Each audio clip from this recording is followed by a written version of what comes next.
On any day, you'll find researchers in the labs at the University of Vermont College of Medicine collecting samples and analyzing data.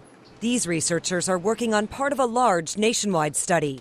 All the blood involved in the Regard study is stored here in Vermont. I would call it a national treasure to have this sort of biological resource from 30,000 people who were willing to share that with us. The blood is held in negative 80 degrees Celsius freezers on campus and in a warehouse in Burlington. And we take those blood samples and we separate it into the liquid part of the blood and the cellular part of the blood, from which we can extract DNA, so we can do genetics research like the research in this project. The latest research to come out of the Regard study finds a link between blood type and memory loss. So we tapped into that resource, which is a great ongoing study, and found about 500 people in that study that had these memory problems, and then compared them to a group of people from this study also that didn't have the memory problems. Lead researcher Christine Alexander then looked at their different blood types, A, B, AB, and O. What we basically saw was that if you had blood type AB, you were at about an 82% higher odds of getting this cognitive decline than if you had blood type O, which is the most common blood type. About half people have blood type O.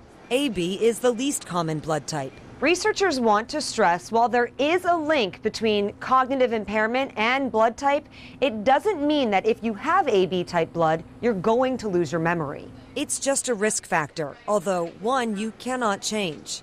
Dr. Alexander says it's important to look at the big picture. It's not the most important risk factor, but you can add that in with some of it and say maybe this person, because they have diabetes and some of these other risk factors and they're type AB, maybe we should be a little bit more aggressive or try to find ways to treat them earlier. In Burlington, I'm Courtney Kabot, WPTZ News Channel 5.